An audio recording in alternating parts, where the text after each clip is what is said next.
Well, hello, Robin. Well, hello, lady. How are you? I'm good, and how are you today?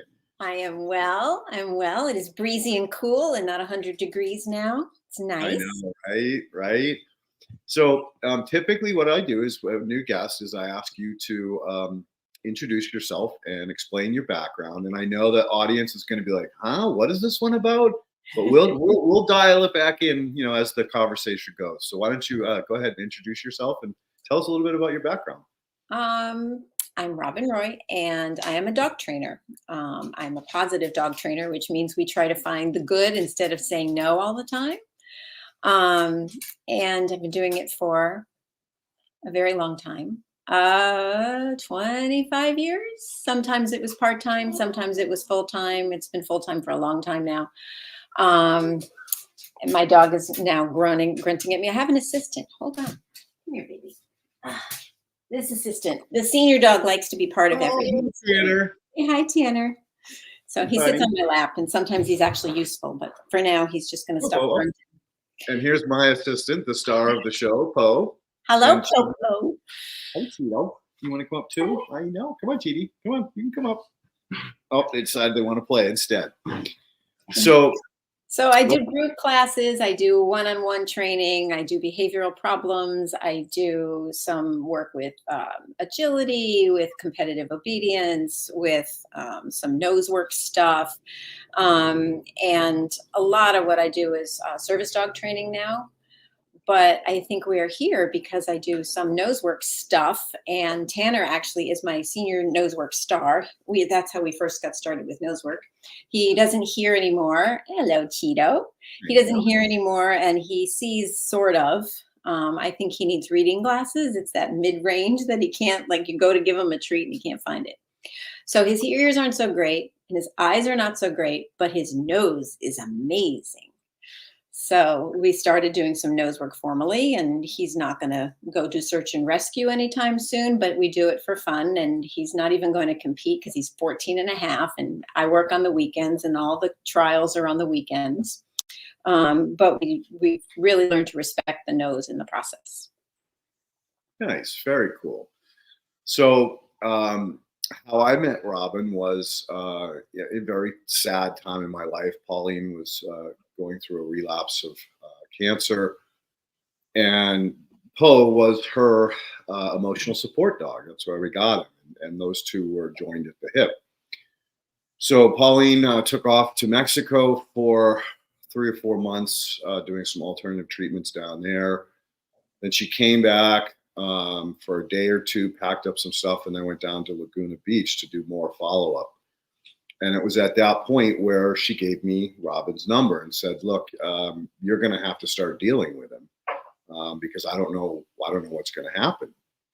And at that point, Poe was a train wreck. He was just pissed at the world because his mom, his one this dog, these breed are very dedicated to one person, and so he was not dedicated to me, and I'd never had a dog, and so I had no idea what to do. So I reached out to Robin.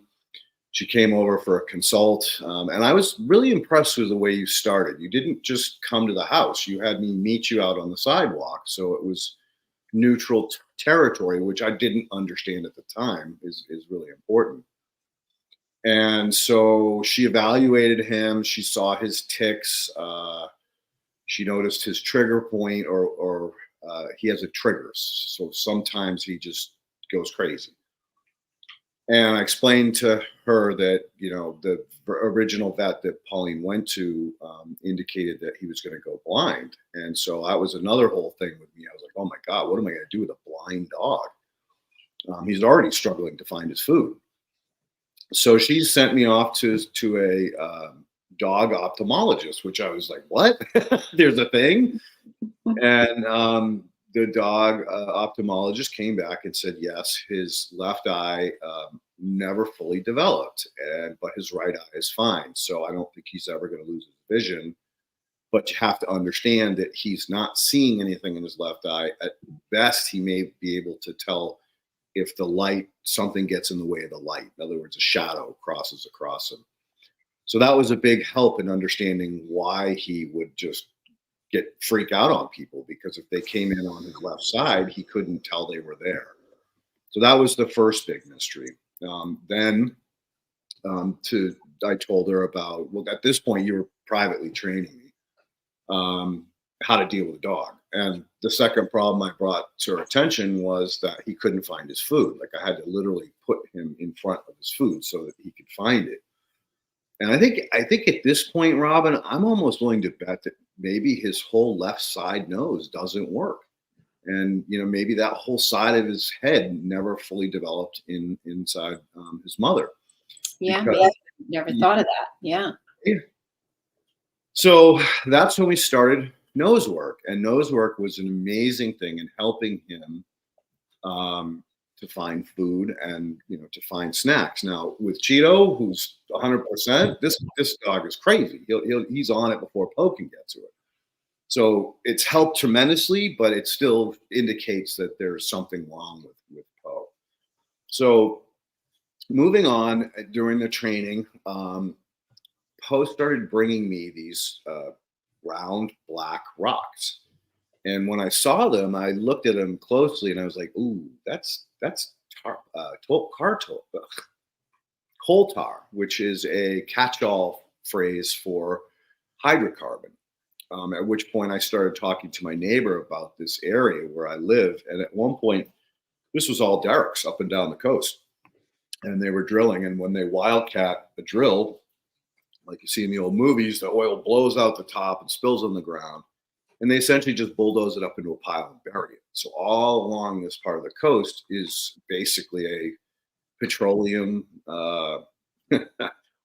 dump site, for lack of better words. And the interesting thing about coal tar is that it actually comes together and creates these blobs through probably paramagnetic forces. And so as those blobs come together, they're lighter than the sand, so they float up to the surface of the soil. So after he brought me a couple of them, I sent them off for testing and verified, yes, in fact, this was coal tar. And so I started talking to Robin. Robin, what do I do about this, right? This, I don't want him eating in this stuff because, it's probably going to cause cancer. And so we started talking more in depth about the nose work that he was doing, and was that precipitating or making this situation worse. And I don't believe it was. I just think that it was something within him, or at a parallel time to this, I was talking with a potential client in Rocketime, which is up on a mountain near us in Simi Valley. And it was a part of Operation Paperclip, which was when the American Army took the Nazi scientists back to America and started experimenting with rockets and ammunition and all kinds of things. And so it's a very toxic site up there. They have a lot of issues. So I asked Robin, I said, hey, do you think you could train Poe on identifying or through nose work, find these things so that we could use him as a demo dog to show the higher ups that any dog can be trained to do or identify anything. And I'm going to turn the mic over to you, Robin, so that you can kind of expand on what I'm trying to say. Yeah, yeah. Well, with any nose work thing, we sort of start with the foundation and build from there. And even though Poe was already finding the tar in your yard, we had to start with don't eat the tar because he would like to deliver them and chew them along the way. So leave it became a really big important thing, which I think for any dog under the age of 2, it's probably the thing you use the most anyway. Ignore the chicken bone on the ground, ignore the palm dates, ignore the other dog, ignore the cat, ignore the Lego, ignore the sock on the ground. So it's leave it, leave it, leave it, leave it. And that's very hard for Poe because he wants to bring it to you, and along the way, things disintegrate. Sometimes it's not even necessarily that he's chewing it. So we built a foundation first with nose work. He went to class with one of our trainer friends who's really, really knowledgeable about nose work, and started him in the process. And Tanner has done the same thing, my dog. So you start with a bunch of empty boxes and you put a cookie in each box. The cookie has to be really good, like a hot dog, something smelly, just a little bit. And they find in every UPS box the treat. And then they look to you for more. And so then you put out the boxes, and one of the boxes has a treat in it, and you send them to search for it. One of our student friends says, Google instead of find it or search, because Google is a search engine. So we Google and we find the one treat in all those boxes. And if you leave the boxes down, they will chew the boxes. So we don't do that. We pick them up and then we can do them again. And then you start pairing those boxes with treats and scents. And in NACW, they use anise, birch, and cloves as the 3 scents that they find. And you put a little sample in a little tin with just a little tiny Q-tip with just a little dab of the scent in it. And you put it where the food is. And then they start to pair. Oh, every time I find a hot dog, I also smell birch. And they start to find the scents individually. And then you take away the food and they just find the birch, and you reward them all the time for doing it because that's their job and they're doing it really well and they get a paycheck. So that's how we started with Poe. He started in class and he started just doing his little searches. And then in nose work as a competition, you start to do it in different ways. You can check vehicles, like hubcaps of trucks. Tanner is short, this one, so he's too short to even see. So he has trouble sometimes, but as long as his nose points up toward the hubcap on the truck, we know he knows where the scent is. And they will bracket until they find it. They will go back and forth until they get really close to where the scent is.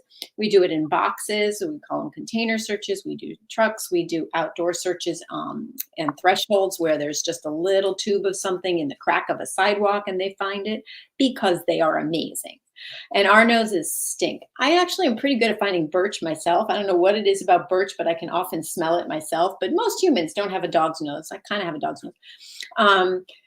But anyway, so then we moved that to tar for our friend Poe, and he had to find the little tar ball, and we put them in a tin so that he wouldn't eat them.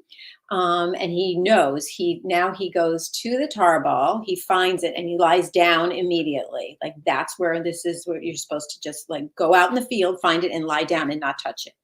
And then he gets rewarded. Once in a while, he still fails and he still wants to like pick up the tin and bring it to me. It's not a crisis because it's in a tin and he's not eating the thing. But sometimes we'll take long breaks where we haven't done it in ages, and you set him out there to do it. And he's like, it's right here. Why are you having so much difficulty finding it? He's really, really good at it. His nose is amazing. Yeah. And the interesting thing is that once these dogs get keyed in on something, they're keyed in hard. And the reason why I didn't want to practice with him was I was worried that when we were home, because he got rewards for finding this, that he would bring me the unprotected version of the tar balls on a regular basis. So I asked Robin to, hey, do you mind, doing this private nose work with him so that I can develop the ability for him to find it without the cause for having it put it in his mouth and pieces breaking off. She was amazing at supporting this kind of out of the box idea or concept. So one of the other things that Robin did was introduce me to a woman named Laura Lee. What's Laura Lee's last name? Remember? I don't know that she has one. She doesn't need one. With her name is Laura Leah. I can't remember her last name right now either. I'll think of it.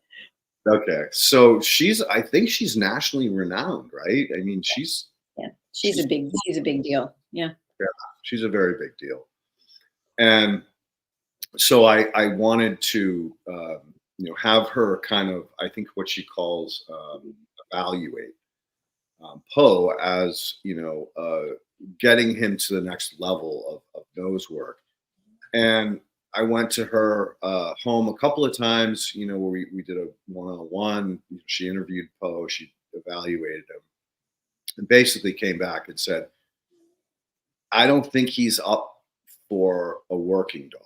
And so then she kind of explained it to me, and she brings me to her shop, her facility, and she's got dogs on treadmills, like 3 4 times a week. They're on this treadmill for 4 hours, because when she takes her dogs out into the field, they're running, areas that are thousands of acres, where they're looking for. She does bats, and I think it's like these little land tortoises. Oh yeah. Yeah. Yeah, More than I do. Yeah. the little tortoises, a human could never find them. There's just no way. They burrow into the ground under clumps of grass, Yeah. and so it's literally impossible. And as far as the little bats are concerned, as a matter of fact, I just read an article about this the other day, Robin, that these endangered bats, for whatever reason, seem to be attracted to the vibration that these wind turbines actually make. I don't know if they think it's like an insect or what, but Huh. that's the problem.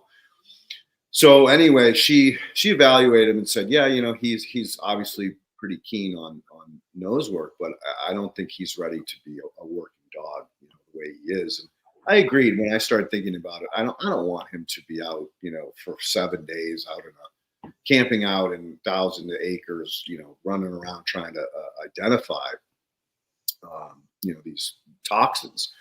The site at Rockadine, I think, is 1,200 acres. So that gives you some idea of how big it is.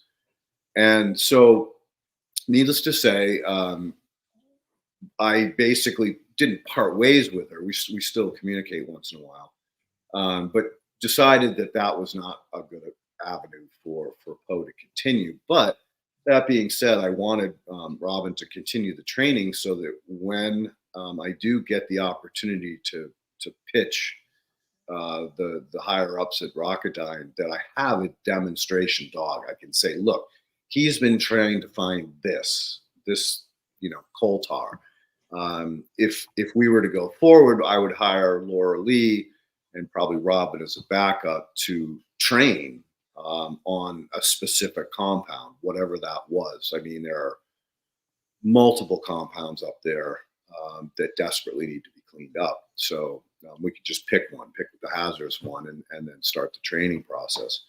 And Robin was open to the idea, and so that's why we continue to this date to train.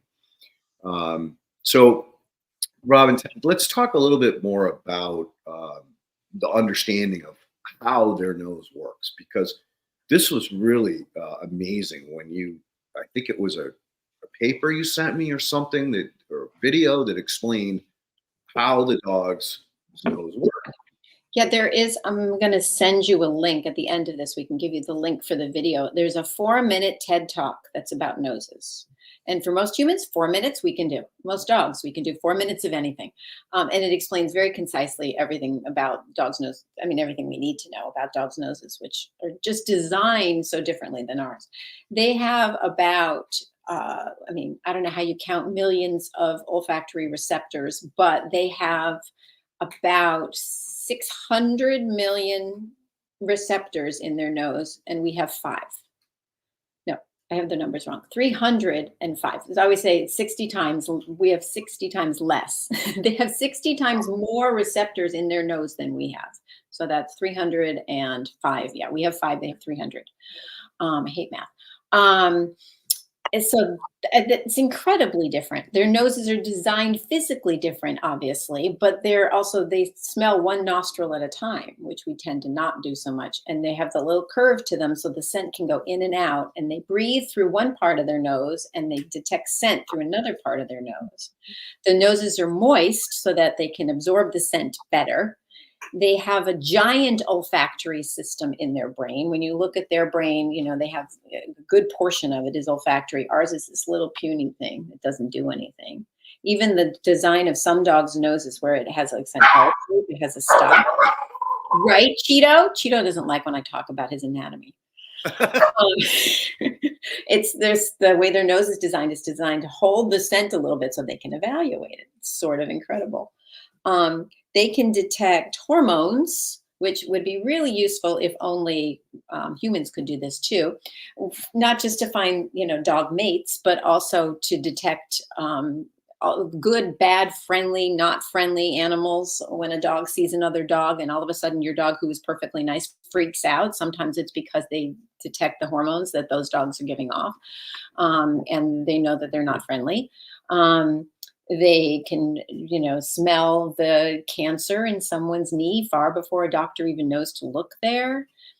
Search and rescue, obviously, they can use their noses for that. They just have an ability to hold the scent, evaluate it, and know all sorts of things about it. A dog walks by 5 minutes ago, they can detect that that was a female dog, that she had lamb for dinner, and that she is not a friendly dog. Like all of those things just from picking it up. And the time thing, your car comes home and they know that your car went to see Rockadine and you smell like dirt, and they know, who you saw while you were there. It's incredible. We are so wimpy in comparison. So talk a little bit about how they can identify underwater. That blew my mind. Underwater. I mean, I Yes. know that like they get particles in relation to a water. I don't know about underwater. What do you know that I don't So, know? yeah. So one of the exercises that Brigitte put us on a rainy day was she took the little scent vial and put it in a puddle of water, and the dogs found it, which was amazing. And I was Isn't it? absolutely blown away. I didn't think it was possible, but Yeah. Bo did it, and the other dogs did it. And then she explained to me that there's microscopic air bubbles that bring the scent up to the surface, as in when they're trying to find bodies that are underwater. There's a gas release, and that's how they actually determine it. But the fact that they can like go to where it is and not where the wind is blowing is another amazing ability or attribute that they have. Yeah, yeah. When you're, working with a dog and you see a scent, you see them looking for a scent, and you see which way the breeze is going. You watch the dog do the same thing. They bracket it because they know where it's coming from. The scent may be right here, but they go all around in a big circle first to come back to it. They have like 100. They can sense a concentration of 100 million times more than what we can sense. 100 million. So we used to compare it to like a grain of salt in an Olympic-sized swimming pool that they can detect, where we don't even know that there was, there's salt in the ocean. Like we can't even detect the same amount. It's incredible. Yeah. Yeah, it really is. It's a very unique talent among the our domesticated pets. I mean, I don't know. I don't believe cats can do this. I don't think there are other They do it animals. in a different way, and they certainly don't give you the signs the way that the dogs do. The dogs love to tell you that they know that you saw other dogs. In my house, I see so many dogs that they don't even sniff me anymore. But they're like, "Oh, you were with someone else. You have no loyalty at all." Um, but in most houses, they'll actually go, "Ooh, who were you with? You saw Poe. Poe is awesome." It's amazing. They can find out things sooner than others. Some women find out they're pregnant because their dog tells them. Sometimes when I'm visiting a client and they're having a behavioral issue that they didn't used to have before, we start with their nose, like, what have you been doing? What has changed in your life? Oh, nothing. I had a separation dog recently. Never had separation anxiety recently. We just did a Zoom. And I said, "So what's new?" "Well, we're moving." "Oh, that's stressful. Yeah, I can see why the dog would have some problems, but you haven't moved yet. Anything else?" "Oh, no, nothing else is different. Everything is good. Same food." "Okay." And then we get to the end of the conversation and she tells me that, "Well, when the baby comes in October." I said, "When the baby comes in October, that's a huge difference. No wonder the dog is having problems now. Like the dog knows that you're pregnant. You may not tell the dog that you're pregnant, but the dog knows that things are changing in some way. You smell different. Maybe the dog has to be more protective now because of that." One of my students is having an illness right now, and that dog has always been protective, and now he's very protective because he knows that she smells different than she used to. It's incredible and a little scary. Well, yeah, big time. I mean, I actually know a friend that had testicular cancer and had no idea, and the only reason that he kind of figured out was because his female dog, would just all of a sudden start sitting on his lap when it was not a lap dog before. So Uh-huh. I don't know. Does the medical industry even consider this? Not that I know of. Yeah, So, not that I like, know of. Yeah. they just turn a blind eye to it. I'm sure that, if someone goes in and say, my dog keeps sniffing my knee, my dog keeps sniffing my knee, could you check my knee, their knee, and maybe they'll find out that there is something like cancer there. But I don't know that the dog gets any credit in the Washington Post or anything. I think it's just the dog is the first alert, and then we find out the details, I suppose. But yeah, it's amazing. So, is it also true they smell in stereo? Yeah, that's the other part of the nose. The one nose at a time, nostril at a time thing is like a stereo thing. It's, it amplifies the scent. My Yeah. service dog clients use their dogs' noses all the time. A lot of people like to say they have a service dog these days, but they don't always have a task. And the difference between a therapy dog and a service dog is a therapy dog goes and helps other people. You need comfort. You need a dog in your lap. And there he is. You need somebody, for whatever reason, that's a therapy dog. College campuses use them, and veterans associations, and a service dog will actually do tasks for you. And some of the clients that I have different medical things going on that the dogs can smell. The dogs can sense a change in hormones. They can sense a change in blood pressure, sugar levels, heart rate. And one of the dogs that I know who's a service dog has 3 different alerts for those things. When her mother's heart rate changes, she nudges her. She has a different nudge when she knows her sugar is different. She tells her mother to get up and move around because otherwise she's going to fall over. She passes out. So she just knows, and she will take no for an answer. This dog won't take no for an answer. This dog, she knows her mother's chemicals and she responds accordingly. It's amazing. Have we said it's amazing? It's amazing.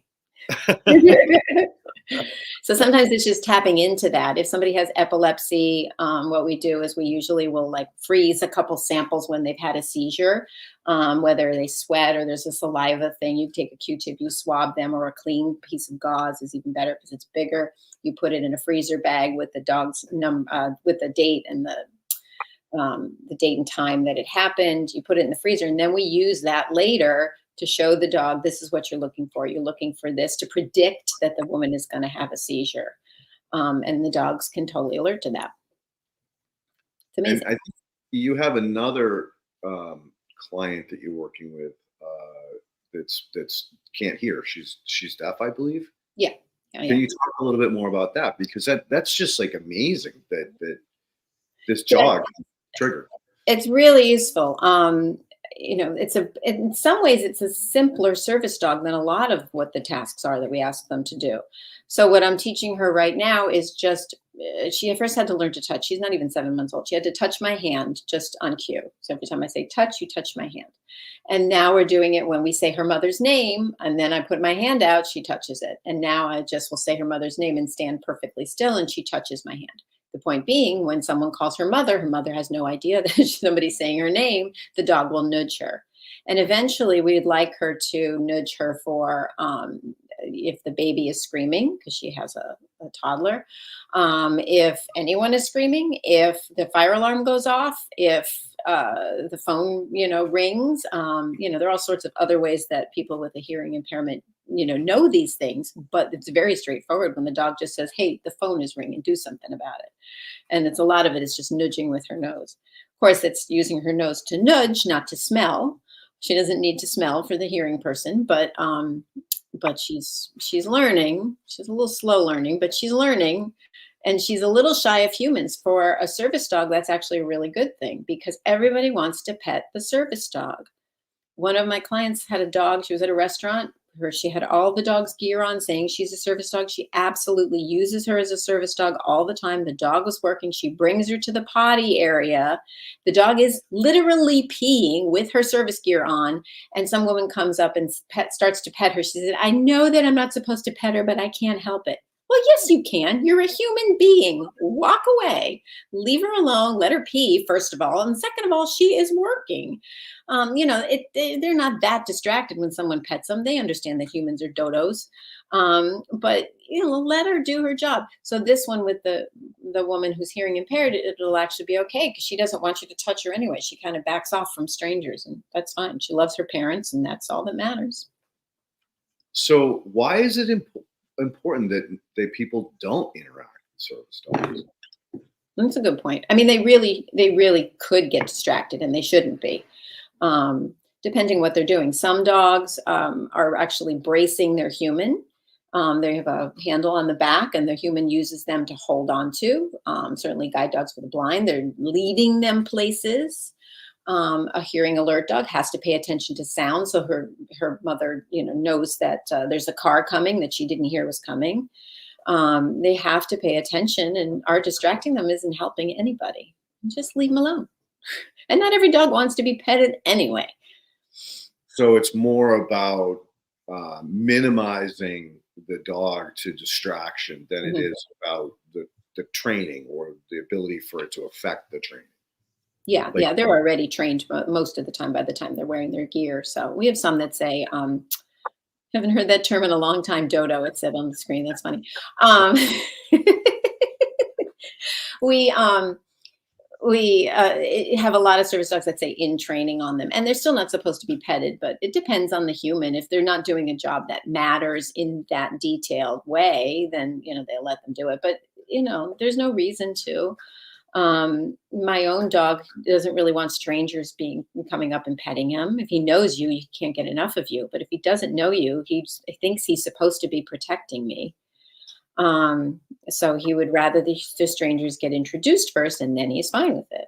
And I always say it's consent anyway. Any dog needs a chance to decide whether they want to visit the human. Not every dog wants them to be bopped on the head. They prefer to have their chest scratched anyway. If you keep bopping them on the head, my client dog that I'm working with right now, who's doing boarding and training, she doesn't like to be bopped on the head. She's been grabbed a lot because she's a puppy and she kept getting into things, and then she'd get grabbed to get something out of her mouth. And so now she shies away, and she doesn't really, not everybody likes to be touched. So consent, they get to decide. Anyway, very that's my soapbox for today. no, I think it's important that that kind of awareness is more discussed openly, because you're right. People see a dog. Oh, hi, can I? Rush over and want to pet them instead of like, hey, that's a wild animal. Like, you don't want to just invade their space. Yeah. They might be Um, shy. They might have had issues with, tall men with beards. You don't know what their issues are. We all have issues.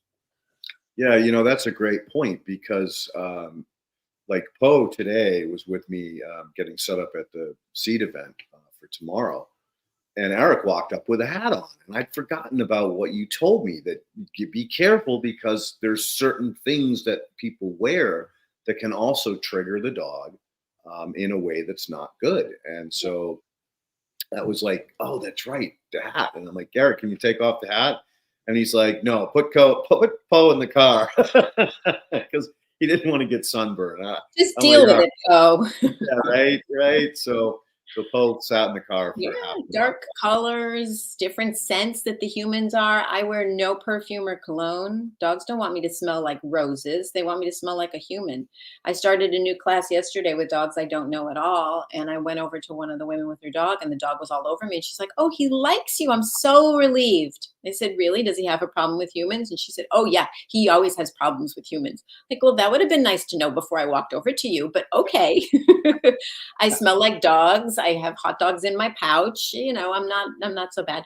And I do this because I connect with other dogs. I always have. My mom was an AKC obedience judge when I was a kid, so I used to toddle around the obedience ring and during competition, and well, outside the ring, hopefully when the dog was competing. And you're just around them all the time. But dogs and I used to see each other across a crowded room and just connect. And we shake our heads. They're human. It's so silly.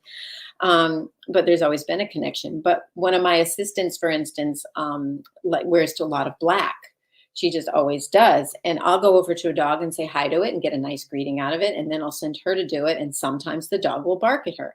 I finally said to her, you got to stop wearing dark colors all the time. They don't see that well. We all think that they can see great, but it's this big black shadow that's coming at them there's a face, but We don't do sunglasses in class. We don't do hats. We don't do perfume. I always have long pants on in case they decide they're going to get nippy. Knock on wood, I've never been bitten, even though I work with aggressive dogs. But you have to think a little bit first, and they're allowed to have parameters. We do, they do. So typically, how long would it take? And this is probably case specific, to train a dog in service work, to help people. It depends. It does depend what it is. Like this dog with the woman who doesn't hear, I think a lot of that will happen pretty quickly because we're just asking her to touch her. When you hear a sound, touch her. It's not asking a heck of a lot. The service dogs who have to predict epilepsy and that kind of thing takes a little bit more time. And there's a trainer that I also send them to just for that kind of thing. She's really good at targeting sense and working with the dogs and service dog training for chemical sense. I get things started and then I send them to her because she can't do everything. And a regular service dog in general needs about 2 years to just get their manners in order. Any dog needs about 2 years. The first year is for survival, like they didn't eat anything and end up in the ER more than once. That would be good.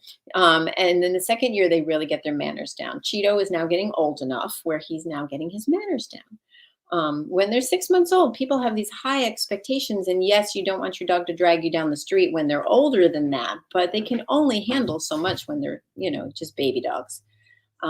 One of my assistants is now creating a bandana because I'm too lazy to do it. And I told her to run with it. The bandana says, I'm just a baby, because the dogs forget. You look at a golden retriever puppy who's 8 months old, they're not in any way, shape, or form, but they look like a big dog. So you think they're ready for prime.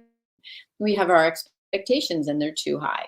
So yeah, it depends on the dog. It depends on the breed. It depends on their genetic makeup. Some dogs are, crazy field dogs who are just driving to work all the time. So it's going to take longer to get them to simmer down and focus sometimes than others. And then some are just born ready. They're just born to do their jobs. It's amazing sometimes. One of my friends is a service dog trainer on the East Coast, and she's breeding service dogs just because her dog has the right temperament, and she's been looking for the right male to match her up with, because, it's nice to start out of the gate with a nice, calm dog who's really good at learning things quickly. So a lot of people do their own service dog training now because it costs so much and there's such a wait list. So you can take, not every dog, but probably 9 out of 10 don't make it as a service dog, but some dogs can actually, be trained. Just whatever dog you pull from the shelter can be trained to be a service dog or a therapy dog. Interesting. I did not know that. I think I remember you mentioning that you had a friend that was trying to breed service dogs. Now, how the heck do you find the male version that is going to add to the dog's temperament? Yeah. Well, when she got the female that she got, that was her intent to begin with. And she has a male too, but when she got him, she went, nope, that's not the right dog. And she has enough contacts now in, the Labrador world that, she knows which ones to try to pursue. And, she's met so many breeders and dogs. And then I'm associated up here with Canine Companions, which is a service dog company, facility. They breed and raise service dogs, and I've had a lot of their puppies go through my classes because they have puppy raisers who just volunteer to raise the dog until they are old enough to actually learn service dog tasks. And they're based in Northern California and then Southern California, like in San Diego. But here they have puppy raisers in all parts of the state, and they come and they learn puppy stuff. And they raise mostly Goldens and Labradors, just because that's what they've been doing for so long, that they know the right people and they know the right dogs to breed them and maybe have some success, quicker success than, pulling them from the shelter or whatever. But I always get sort of sad that it's just Goldens and Labs you see doing like guide dog work and service dog work, because poodles can do it too. And there are other breeds and, but just over time, the same way that, beagles have been laboratory dogs forever. They've just figured out that this kind of breed works. So they just keep doing it, So that was going to be my next question. Are there specific breeds that are better to target for this type of work, service work? Not always. People would think that there is, but I've got some clients who are various breeds. There's two of the clients that I have they're little dogs. They're like toasters. They're little dogs, and they do their job. They have different jobs than some of them might have. They're not bracing them. If I have one client who falls down all the time, she needs a dog that can actually help her get up once in a while. Boy, we've gone on a tangent here. It's not about their noses most of the time, but the little dogs can also sense anxiety. They can get in your lap and do deep pressure therapy, even though they're only 11 pounds, and they sit on your chest and they just make you, calm down and breathe first, and the anxiety goes away before it gets to be too much. They can sense that it's going to happen, and they tap you on the leg and ask to be picked up so they can be put on your chest. So I think any dog with the right temperament can do it. It's not really about breed, but sometimes it turns into that because, we're working with service dogs, so we keep using the same kind of service dogs. And what do you think the age, or this may be the breed specific too, is that when you start to get to that point where you believe that they're through the baby stage or the first 8 years and they're ready to like Cheeto, start to be more productive? Productive. That's good. Yeah, it really is breed specific. And it's even within the breed specific of the genetics behind their mother and father and how they were and they're nutty. So my giant schnauzer is 4.5, she said with a frown, and he's still crazy sometimes. But that also has to do with his lifespan. They're the longest lived large breed, giant breed. They live longer than Great Danes. They live longer than St. Bernards. They just live a long time in theory, knock on wood, that they're, so that means they're crazy longer. That means they're puppies longer. I mean, he listens and he does what he wants sometimes and does what I want sometimes. And he's got energy to burn. And then there's my little dog who's lying here chewing a bone. I don't know which way I have to go for that. This way. Whoops, this way. There he is. He's chewing a bone you can't even see him. Anyway, he's chewing a bone on the sofa. Where are you, Bennett? There's Bennett. There's Bennett. There he is. There he is. Hi, Bennett. Oh, yeah. He's the best dog. He's a rescue dog. He's a poodle chihuahua, and he always does what I say. He just does whatever I want. I ask him, and he says, sure. Just who he is. So it all depends. Just like Poe. He does whatever you want him to. Well, he does whatever you ask him to do. Not always with me. That was another really funny connection. And I teasingly call you a dog whisperer, but in many ways, you for some reason do have a very quick way to connect with the animals. Is that something that your mother taught you, or it was just inherent, just happened? I think some of it is just instinct. I've had a lot of assistants. The Animal Behavior College sends me mentees, and they come through classes with me, and I've seen a lot of them come and go, and some of them become trainers and some of them don't. And some of them have natural instincts. They approach a dog and they can see right away the dog's reaction to them, and then they alter what they're doing. And then others have none. They have book knowledge, but they just have no natural instincts. It's a lot faster if you have a natural instinct and a lot better connection. Some of it is just doing it for so long. Dogs know when the person knows what they're doing. They just, if I take the leash and I start to walk your dog, and your dog's all of a sudden very calm and walking beside you, they're like, oh, that's not fair. But it is, because that means it's in there. That's my longest living dog is 30 years. Woo! Let's get one of those. It's not fair, but it means it's in there. It means it's possible. It means that the dog goes, oh, she knows what she's doing. I'm just going to pay attention to her. Or just the novelty of having a different human holding the leash is enough to make them behave. Sometimes they do something differently because there's someone else there. It's exciting. It's like having a different kind of food on you. All of a sudden they discover, oh, that's liverwurst. Wow, I like liverwurst. And all of a sudden they pay attention. There's a new human. They pay attention. Yeah. So is it true that dogs can smell fear? Oh, yeah. That's your hormone thing. The same thing, that concentration of hormone. Yeah. They can smell friendly. They can smell calm. They can smell, those kinds of things about a human when you go over to them. Yep. Back to the nose. And another thing about nose work that we didn't say is it tires them out. Oh, right. Yes. Yeah, there are nose work classes all over the country, and you bring your dog, and in between they rest because it's tiring. Tanner, my little man here, goes. He'll go through like 4 runs in class, and in between he takes a little nap in the car, and then he gets his turn again. He knows exactly why he's there, even though we take weeks off sometimes. His arthritis bothers him sometimes, and for other reasons, we'll take off, and then we'll go back, and he's like, "I'm on it. Don't worry, I got this." And then he goes back to the car, takes a nap, and then we go home after we're done, after 4 runs, and then he just passes out. It's good.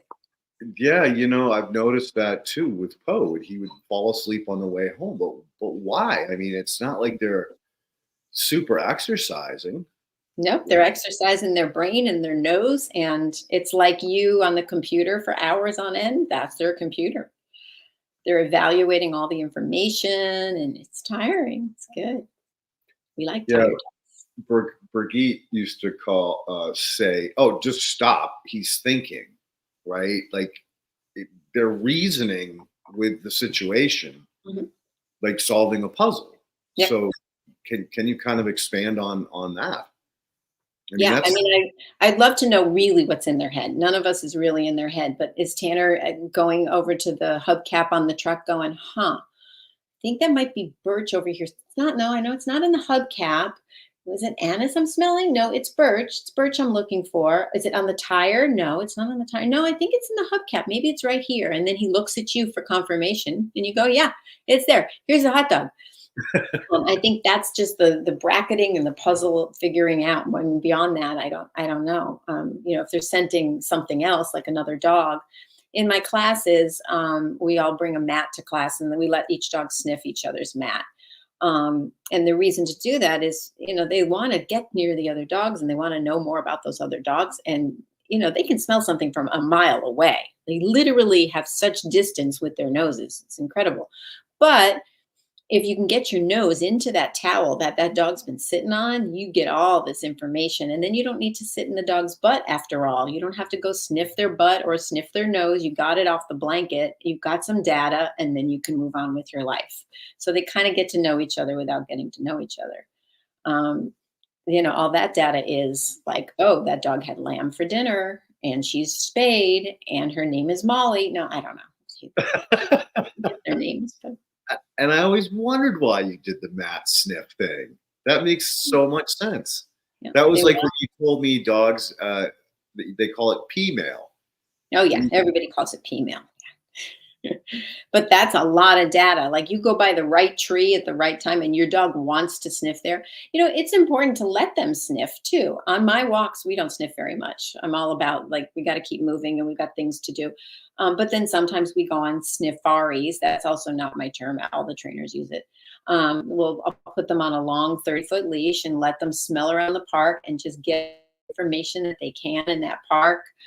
Who was there, when were they there. Sometimes they'll get into something bad, but mostly, they just want to get all that data, and then they go home exhausted again too. It's really enriching for dogs to sniff. If you have a dog who has an issue, like you see other dogs or the mailman or humans that are walking by and he gets a little freaky about it, if you throw a bunch of food on the ground, they'd rather go find all those little pieces of food and sniff it up and de-stress from sniffing rather than worry about the things that are, in the environment. Interesting. So another reason why I see you throwing handfuls. Like I always wondered what that. I thought it was just a distraction. It's not. It's more of like a calming effect.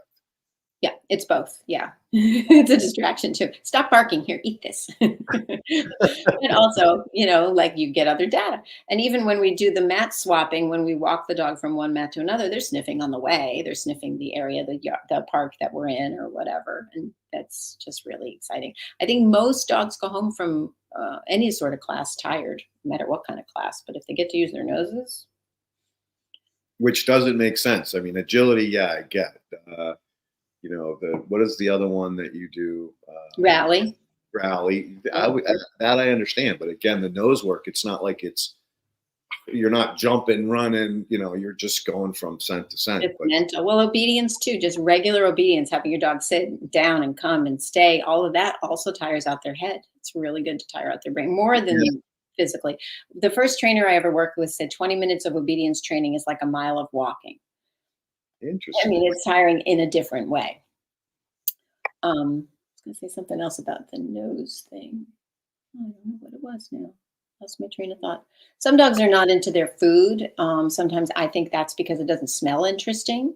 Um, my dog doesn't like his food. I put it down and I wait, and he may just not like the food. But also, if you put something that smelled a little better in there, like a little teaspoon of wet food in the bottom of a dog bowl, then the kibble starts to smell really good. It's about that. My treats smell amazing. We don't use bag treats for the most part. I use food rather than some bag of treats that smells a little chemically, a little weird. Um, we try to change it up too. Yeah, that was a big mistake I made in the beginning, was buying those pocket trainers, and Well, can it's you easier. talk? Yeah. Uh-huh. Well, I didn't know any better, right? I thought that that's why there's so many treats, is because this is. Sure. And I was also told never to feed your dog human food. Can you talk a little bit more about that? Because that was something that, a Yeah. stance that you took that I'd never heard before. No, people say don't feed it. No, just don't feed it from your plate. Don't feed it from the dining room table. But human food is awesome. It's in my treat pouch instead. They're not getting it in their bowl. If you start putting rotisserie chicken in their dog food, then they're going to want rotisserie chicken all the time. But I use it for training because then they're focused. Um, I use rotisserie chicken and cheddar and in moderation, and it depends on the dog. And lots of dogs have chicken problems, and lots of dogs have beef problems, but hot dogs work too, just a little bit. And even if you take their kibble, you put it in a Ziploc with a hot dog, now it smells like hot dog. So you give them kibble and they think they're getting hot dogs because all they care about is the scent. It works really well too. I still had that thought and then it disappeared again. What was it? What was It was it? about nose work, Yeah, or I was know. it Yeah. service? uh, There was nose work, nose work. Shoot, I'll remember. My brain will rest, and I'll remember. I had something good. I was going to say. I don't know. An insight of some kind. Probably not an insight, but something decent. Words. So another thing that's kind of interesting is that you always ask um, your attendees, does your uh, animal have any allergies? And I understand the reason to ask it, but I didn't think dogs really got allergies to foods. I mean, I thought they could just eat anything. I wonder. I wonder if they've always had them and we didn't know. I wonder if just we give them so many more different things now that we see more than we used to. I don't know what the reasoning behind it is. Some of it we think might be, their ancestors were raised on chicken, whatever that was left over at the farm, they threw in the dog's bowl. So maybe they had so much chicken or so much beef, depending on the farm, that chicken and beef seem to be the things that bother them the most. Now you can get elk for your dog, and you can get a vegetarian kibble, and you can get venison, um, and I'd say if I have a class of 12 dogs, two of them are going to have some sort of sensitivity to food. And a lot of vets will go, I'm not a vet, I don't play one on TV, but they'll say, oh, your dog has food sensitivity because they're scratching or because they're, biting at their paw or something. And a lot of times it's not that. That's more of a seasonal allergy. I think if you have a food allergy, then your digestive tract tells you, not your, itchy fingers.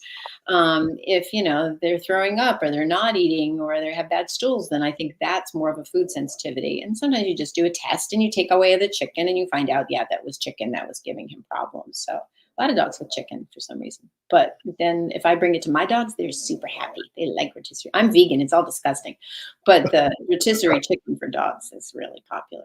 You know, Ironically, I haven't used chicken in forever. I always used the hot dogs. But remember how, well, you weren't in that class. That was Shay's class. Cheeto, just for whatever reason, wasn't into hot dogs. And I had to have, one of them give me treats because he was just like, he wouldn't do anything. He wouldn't eat the things, which Yeah. was really weird. So I got chicken last week and I used it for Poe's class as well as Cheeto's class. Cheeto was fine, but Poe had a pretty loose stool today, Oh, and his nose is a little warm. wow. So I think maybe he has that problem. Yeah, some sensitivity. Maybe it doesn't have to be a big sensitivity, but sometimes a little one. And sometimes it's just because it's new and he hasn't had chicken in so long. And, it's like any of us, if you haven't had I don't know, Thai food in a very long time, your body goes, whoa, what are those chili peppers?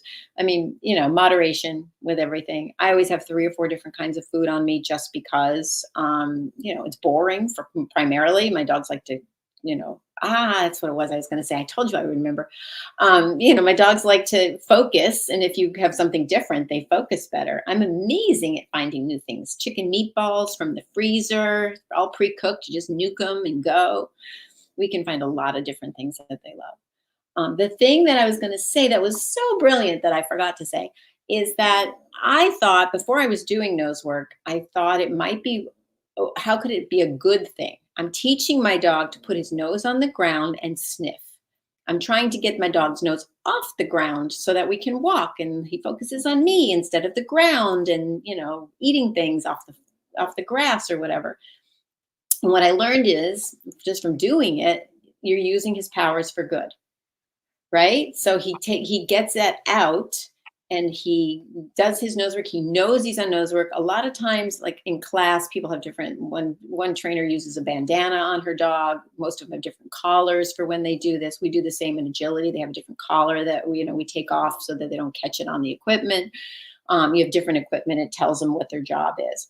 Tanner doesn't go anywhere because he's 14 and a half. So when we go to nose work, he knows where he's going. So as soon as we get there and I put him down, he's like on it. But, there are signals that tell them they're doing it. Says, oh, look, I'm doing my job. And then when we're somewhere else, once in a while he'll sniff. But if I tell my dogs not to sniff, we don't sniff. We just move on with our lives. And I think it's surprising that you don't really activate that sense that they always have to use it. And the flip side of that too is like with like fetch. I thought, well, if we always are throwing the ball, he's going to always want me to throw the ball. And no, we're using our powers for good, and it keeps it in perspective. For dogs that like to chase things that move, squirrels and birds and cats that are outdoors or whatever, you think, if I have him fetch and he's going to want to fetch the cat even more. No, it's using the powers for good. We're taking the ball and we're throwing it and you're getting out that drive to chase things. Things are moving. Sometimes you have to throw a fake squirrel instead of a ball, whatever makes them happy, but it gets them to chase it and it takes it out of their system. So they get rid of it. Otherwise it's all pent up energy that they have no good use for.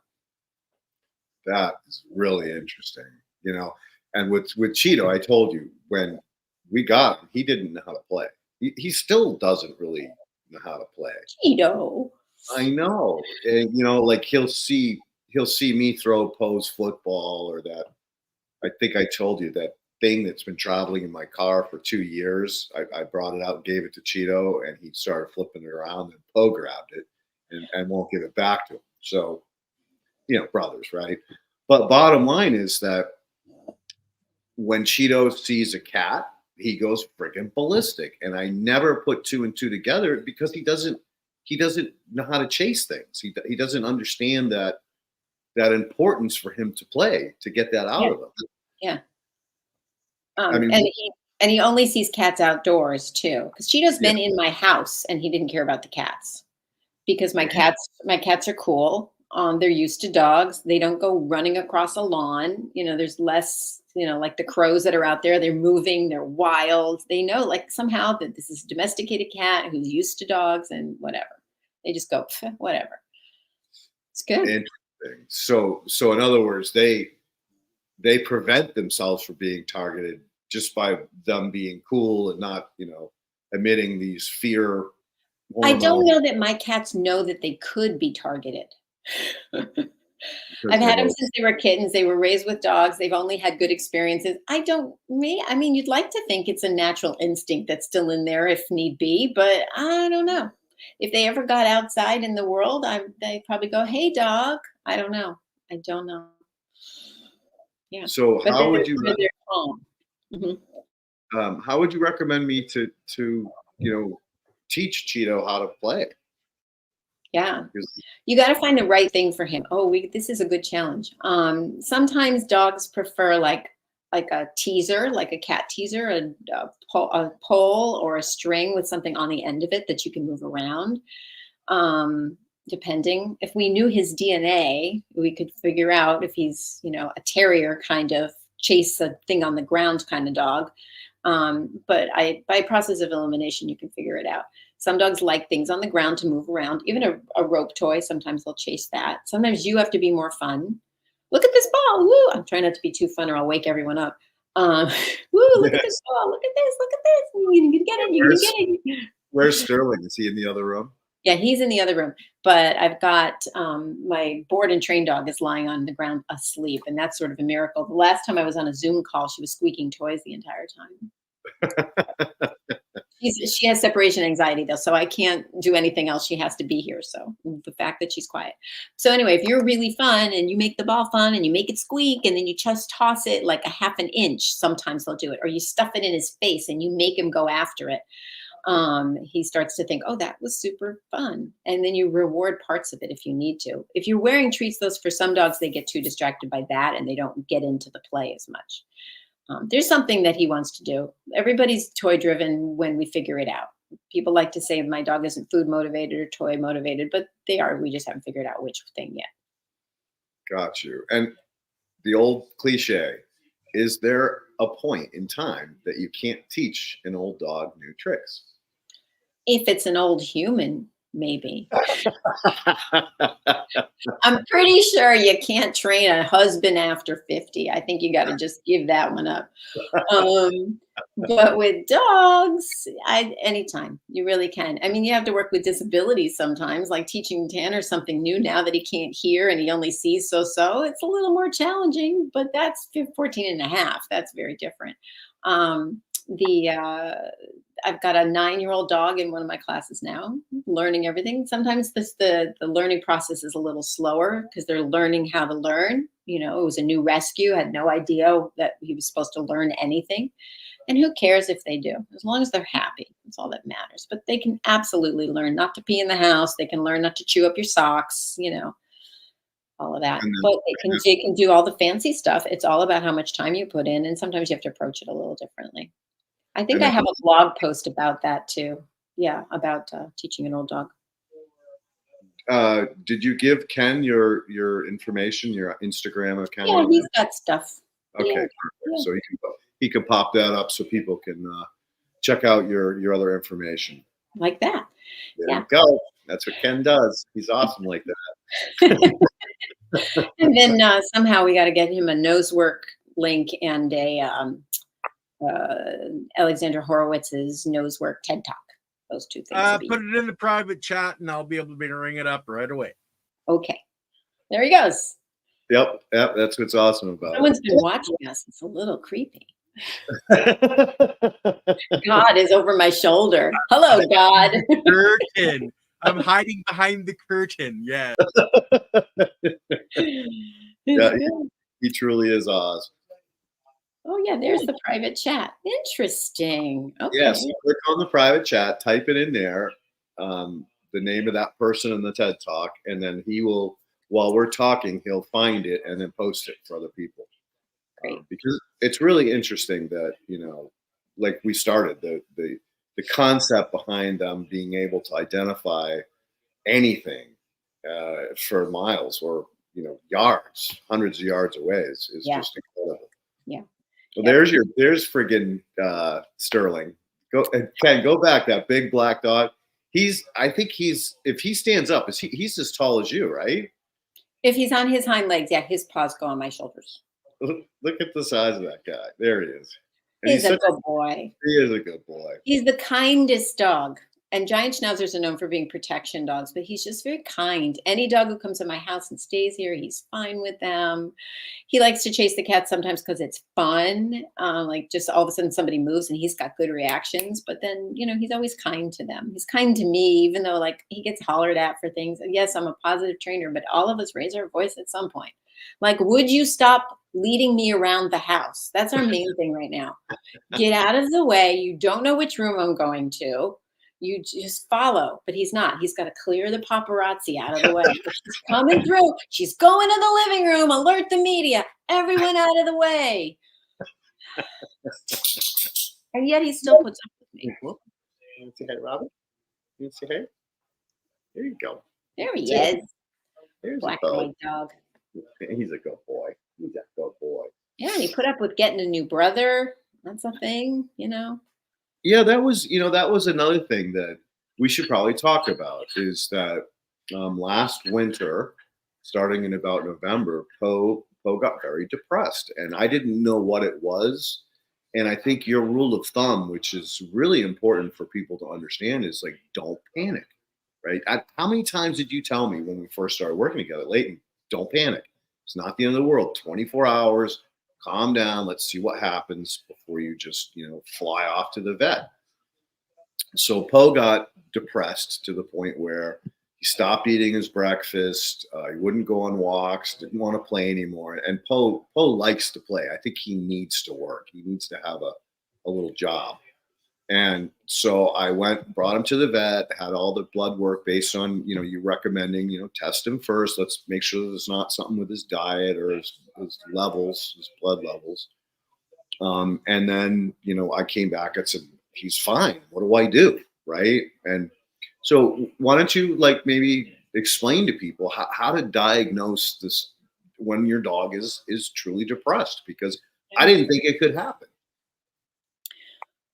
Usually there's a real reason for it. And usually dogs are so in the moment. My recommendation is don't get a smart dog. Just get your average run-of-the-mill dog. The smart dogs are like my smart friends. They're worriers. They understand the world and they think, oh, things could happen. Like, like friends who have vent a lot, they're smart people because they see the world in a different way. They see the world in a smart way. If you're smart, you stay under the covers. I think that Poe is empathetic. He knows what's going on with you. It doesn't mean he was literally depressed, but he might be sensitive to change of some kind or just bored. Sometimes things that they look lethargic, they don't look as happy. So we test their thyroid, we do blood work. And yeah, you wait 24 hours if the dog had weird poo, depending what it is. There are some things you don't wait before you go to the vet, obviously, but most of the time it's not a major issue. Let's hope. And with him, I think, I think more than depression, I think it was just he needed something else to change up his life. He was as much as we think they like routine, they also love change, depending on what it is and how we present it. And you decided that getting another dog was the right answer. I'm sure it was not my idea. I wanted a cat. You talked me out of that. You wanted a cat. And a cat is not a right idea for you because the door is open for both to go out. If you have a dog door, you shouldn't have cats, for instance, because, then they're going to go out and eat birds. And I can't even tell you, I used to know the figure how many birds get eaten by cats that are out in the wild. Let your cat stay home. I don't care if they want to go outside. They can stay indoors and be happy. You're in charge of the doorknob. You decide to keep your cat indoors. Just having one in my yard recently has made my dogs nuts because they think it's super exciting. There might be somebody there. So every night has been like, oh my God, is he here? And they go running out because it's dark out. So we've had to now fix that. But I digress. A cat isn't always the right situation for some houses, but I do push cats whenever I can because I think more cats need homes than anybody. And a lot of people are allergic and a lot of people say they don't like the litter box, which is nothing. So getting 2 cats especially is a really good idea. But Poe, on the other hand, would be fine with a cat because he's fine with my cats. But the door situation. So then you get another dog instead, right? That was your idea. That wasn't my idea. Well, I didn't know what else to do. And thank God I had you as a friend that I could reach out to because you introduced me to the Lang Foundation, which I think is a really great organization. And I think that, as a race of people, we should participate more in, places like that. Can you talk a little bit about Lang Foundation and what they do? Yeah, I just put the link in too. And Bennett comes from Positive Beginnings LA, which is also a really great group. Forte Animal Rescues in Los Angeles are also really great. Best Friends Animal is all over the country.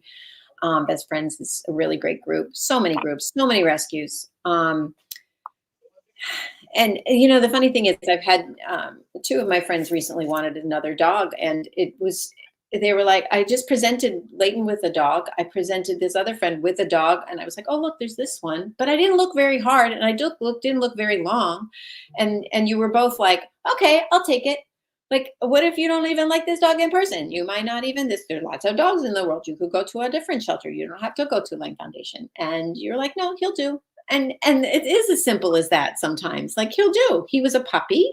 He would meld in quickly because he's a puppy. He was stinking adorable, but they all are.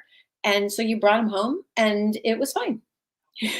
He was a little gangster. He didn't understand not to pee in the house. And he and Poe had a couple moments because, they should, new brothers figuring out, what to do. And he was in a rescue situation, Cheeto. So he didn't know like how to behave around other dogs, really. He was by himself too much. So he learned quickly that this is how you behave. And now he's a very good boy. And you also encouraged me to bring Poe down to meet him, which I think was invaluable. Because if I just brought Cheeto home, that's invading Poe's space instead of introducing him in neutral territory. In a normal situation, the best thing to do is to go meet the dog on your own, then to go back, have your dogs interact and see if they're going to hate each other. You don't know if they're going to love each other, but if right out of the gate they hate each other, that might be a hint about something. And then you go back and bring the dog home by himself because you were traveling, an hour and a half to get this puppy. We sort of fuzzed the rules a little, but normally you don't want to put them in the same car together to bring them home because it's asking a lot. Like, okay, and now you have a new friend here, consent. We're back to that. And then taking their time and not letting them interact too much and getting over aroused and too excited, by having a brother, just so that one little squabble can lead to bigger fights. So we just go slow if we can. But again, cats. We like cats. Dog trainer likes cats. I don't even look at cats at rescues because I want all of the cats. It's no big deal. One more cat. Nothing to it. They're quiet. They don't announce to people, hello, I'm here. Come eat me. Hello, I'm here. Come eat me. Like dogs do. They're quiet. They're like, oh, there's a person. I better be quiet just in case he wants to eat me. That's more intelligent. It's intelligent. And they are easy too. Let's face it. They are. They're a lot easier. I mean, I had a 28-pound coon cat. That was pretty much my first and last pet. And when he got run over, I was like, no more. I can't deal with that kind of pain of losing, my best buddy. But now you would do it differently. Now you wouldn't let him ever go outside and it would be fine. A 28-pound coon cat would probably not do well in the house. I bet he would tear this place apart. I mean, he was a hunter. Like that was his instinct. So, but more domesticated cat, less of a breed that was made to hunt. I could see probably would make sense, but I think you can get them used to anything, but it depends, obviously. You may have some bumps along the road trying to do it, but my cats don't get a heck of a lot of fun from me because I've got so much going on with dog stuff, to be fair. And it's just me in the house. If there were other humans, they get cuddles and pets and, but they don't get like crazy play the way that they might if there weren't dogs. Because if you put down a little dog toy, and I have a dog staying with me now, she will eat the cat toy. She will eat the little cat toy because it's so small and choke and die. And then I have problems. So there are parameters for that, but they're just so easy. And, I got my cats I have now, one of them was this big when I got him. He was a bottle baby and he is in love with me. There's no way to say it. I'm his mother. He sleeps on my face. He has to cuddle every night. He's right there. I wake up and there he is. And he's just a mush. And you don't get that from dogs most of the time, at least not sleeping on your face. You'll get a different kind of cuddle, but I don't know. But that wasn't the point. What was the point? I'll reel it back in. No, I mean, that was good. I think that you're describing, there's different, breeds, dogs and cats is an important conversation to have. I mean, like you prevented me from making a mistake in, getting a cat when I should have gotten another dog. So. Oh yeah, domesticated. That was the point. That if you got that Maine Coon now and you just never let him go out into the world, He would just get used to it. You'd hear crying and complaining at first, and it's not a crisis. We don't let our dogs run around the neighborhood, but we let cats do it all the time. There's a neighbor feeding a cat next door right now the cat lives 4 houses down the other way. I know that that's where that cat lives, but he's been feeding him because the cat looks skinny. No, the cat does not look skinny. He just feels bad, and that's great. Now bring him in. If you're going to adopt that cat, bring him inside. There's ticks. They live so much longer if they come inside. There are fleas. You're bringing the fleas now into my yard because the cat ran them over the fence, and it's just nonsense. I thought when I bought my house that I would build a cattery outside I have, floor to ceiling windows in the dining room, and I thought you could put a little, if only I had someone who could build such a thing. It's like chicken wire, and it's a cat house. Yeah, it's a cat house. It's a good way to say it too. And I thought, I have little panes, and I'll open one of the panes of glass, and the cats can go in and out if they want to, and the dogs can't do it because they're bigger than the cats, and la. And I thought I would do that maybe. And this is why you live in your house for a while first before you make any major decisions. And then I thought, no, they don't know about outside. They've always been indoor cats. They don't know anything. Why tempt them with even wanting to? They get fresh air. I've got big windows that are open. They're fine. They lie in the sun. They're fine. They have no desire. And I never have to worry about where my cats are because they never go near the door. It's scary out there as far as they're concerned. And they stay inside and they're perfectly happy. Someone would argue with me. I'll let them argue. They're happy. So gonna reel it back into when you bring a new dog into with an existing dog, and something you said about when they get too excited, and that was something that you had to coach me on because I let Poe and Cheeto just play, and I mean they get after it, and at some point they get too excited, and then there's a squabble, and so I called you going, they've never fought before, and all of a sudden they're fighting. Yeah. It's like kids, if they let them go like crazy and they keep playing with cardboard swords or whatever, somebody's going to lose an eye. Like at some point, if it builds and it builds and it builds, you got to take a break. Everybody breathe. In my puppy class, I'll often if I see it escalating too much, I'll just take them away from each other and just hold them back for, 20 seconds and just say break. And they learn that in puppy class. Okay, I have to breathe first.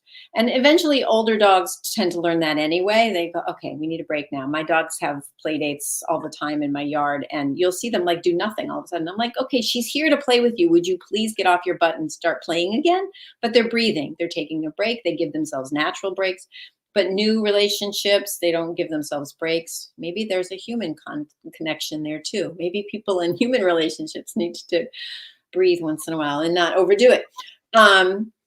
Anyway, the dogs need to just breathe because they will get carried away and then somebody's going to get hurt. Just tell them, you teach them break, a place, they go to their place. You put one behind a baby gate and one on the other side, and the new one goes in the smaller area. The bigger one gets their house like normal.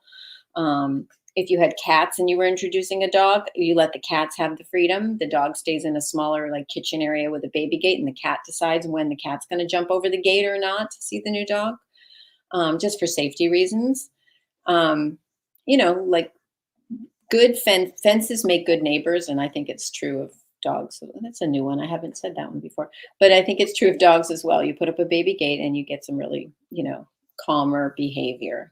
And if you're calm, they'll be calm. That helps a lot. Some houses are really chaotic. It's really hard for the dogs to get some peace, Yeah, that was a great suggestion that you gave me, and it worked fantastic. Keeping Cheeto in the kitchen area, penned up, so Poe would go over and walk back and forth, but he still had reign of the house where Cheeto only had his little corner. Yeah. So Poe didn't feel threatened that oh my God, he's taking over my house because that is a real issue when you bring a new pet in. Is there's going to be that alpha beta kind of challenge about who's going to be in charge, and that's when you get dog fights or cat and dog Well, fights. it depends on the dogs too. Some dogs are just really accepting and they don't care. They're in the best world, you're the one that has the most leadership anyway, not the dogs. Meeting on neutral territory certainly helps. And, you go outside in even a couple houses down or at grandma's house and you meet in the yard that way rather than in their property. And, Cheeto doesn't still live in the kitchen all the time, I don't think. So, eventually you expand it. And Poe tells you, oh, I'm ready to play now. If he keeps walking back and forth in front of where Cheeto is, he's like ready. And then you have play, and then you make them take a break. And the break depends on how long they do well together. Some dogs, like an hour of play is certainly enough. Some dogs go to daycare all day, and that's a lot of adrenaline and cortisol and hormones flying. Most dogs an hour should do it, or with dogs that live together, 10 minutes for now. And then I've got places to go and people to see. So now go to your corners, and then we'll continue this later. The dogs tell you if you watch them whether they need a break or not. So that was another thing that, yes, he does have, for the most part, free reign. The only time he's in his crate now is after breakfast and after dinner, because otherwise he'd get bouncy and then throw up. So Cheeto? Yeah, he in the beginning, like he'd eat too fast and then he'd want to run around. Oh yeah. No. Yeah, so I had to gate him in there and then put him in his crate after, so I make sure he digests and doesn't, because he'll throw it up and then eat it. That's like, it's totally nasty. I'd say it's recycling. He's not letting it go to waste. Well, you have to be careful with dogs and exercise and food anyway. It depends on the breed, and certainly some dogs, it's very dangerous. In my house, we don't play for an hour and a half before or after a meal. The little ones, I don't really care, but it's about the giant schnauzer. And he's, broad-chested dog. And, when you come down to it, Cheeto's got a pretty broad chest as well. If they have a barrel deep chest about them, then often they get bloat. You have to be careful. Dobermans, there are certain breeds that are prone to it. But we're very careful because you can die within a couple hours if you're a dog with bloat. So what happens is their stomach twists. They ate too fast, and then they went out and play. And even eating too fast on its own is not so great. Never mind the playing, but we're going to slow him down. But they go out and play, and then they're not breathing properly. They're panting, and then the stomach twists, and then the dog can die. So it's really not good. I have one client who died from bloat, and so I talk about it a lot now. And she didn't do anything crazy. She was one of those dogs that needed to eat anything she ever ran into. Karen and I shared this client, and she would, if she found a plastic bag on the floor, she would just eat it. And, like, you just never knew what she was going to get into. And I happened to see her in that morning, and she was fine. And then the afternoon, we still don't even know all the details because her mother was so upset she couldn't talk about it. So scary moment on the podcast, but it's legit. And she, within a couple, they get listless, they move around, they can't get comfortable, they keep rolling onto their side, then they roll on their stomach and they can't, and they roll on their side again, and then they want to go out. And then if they keep doing that, they go to the ER right away. Throwing up can also be part of that as well. They're just trying to get the food out. It's not what Cheeto's having, but you have to be careful. Again, not a vet. Don't play one on TV, but it's serious. That's good advice, though. I mean, I would never have known to, because you brought that up about, you told me that these dogs, you should crate him after he eats so that he doesn't do that. And I'd forgotten that was the reason why, is because of the bloat. And is he still eating too quickly? He still does, but I try to slow him down. Like, I'm usually with him in the kitchen when I feed him. So I just kind of back him up a little bit, just say, hey, calm down. And he'll look up at me and slow down. Do you have a slow feed bowl? One of those maze bowls? Remember I used to have that rocker thing that I left when I was traveling cross country. The wobble, yeah. Yeah, so I do not have a slow feeder. So I've just been kind of pushing him back from the bowl till he catches his breath. Yeah, the Kong Wobbler is a really good product. It's like one of those bouncy clowns from the 60s that, you hit it and it would bounce up again. It's like that, but for treats dispensing. So you can put kibble in it. If you have wet food, it doesn't do it. But even just, they have bowls that are shaped like mazes now. The dog who's staying with me eats out of that because she eats too quickly. And you just stuff all their kibble or wet food, whatever, in the maze. And then they have to lick it out more slowly, calms them down and slows them down. There's a slow feed bowl that just is a bowl with a big round hump in the middle of it so that they have to eat along the side of it like a moat. You can create that too by just taking a dog bowl and putting it upside down inside another dog bowl. So then you got a moat where they got to eat around it. You can take a really big rock. Here you go. Rock man. You can take a big rock and stick it in their bowl, and then they have to eat around the rock. So it slows them down a little bit. You can hand feed them and make them earn their kibble. So sit, here's a piece of food, and down, and here's a piece of food, and stay, and here's a piece of food. And it goes pretty quickly. It sounds like it would take forever, but they don't, especially a little dog doesn't eat that much. So it doesn't take long, and they're getting one kibble at a time, and it's making them listen to their person. And the concept is nothing in life is free. You have to earn it. There is the wobbler. He's so good. They earn their kibble by just doing something, but it also slows them down. And there are bazillions of puzzle toys these days. They used to be expensive. They've gotten much cheaper too. You can get them like on Chewy.com and those places. Like they'll have sales. JeffersPet.com used to do like a clearance thing once in a while, and you get a puzzle toy for $30. They used to be more than that. So we have a dozen of them in my house. And just for general use for regular dogs, it's nice once a week to just give your dog their food that way, because then they, they're working for their meal instead of your bowl, your highness. Here you go. Right. So let me ask you this. I still feed Poe the way Pauline used to feed. Do you think he's overeating fast? Like, should I try putting a bowl down for him? I'm just so routine that I don't think about it. Yeah, he's not a big food hound anyway. He's probably fine. Yeah, the only thing you have to watch is if he doesn't eat it all right away, and then the other dog's going to come and steal it. Well, fortunately, Cheeto gets fed first and put in his crate after for his nap, and then so Poe's by himself out. So I could probably leave it out. I'm going to try that tonight. I'm going to see how that works if he does go back to just absolutely chowing it. And personally, I think it was because he was left alone for like 4.5 months after all his brothers and sisters got adopted. So that when he did get anything, it was exciting. You remember he loves plastic bottles. That's because that's all he had when he was growing up. Yeah. So I'll try that and see what happens. So believe it or not, look, Robin, we're almost an hour and a half in, and you were like, there's no way we can talk for an hour. We can talk about for an hour and a half. And you helped a lot of people understand more about, proper pet care and the fact that, like specifically with dogs, there's all these other things that dogs can do other than just be dogs. Like they can work.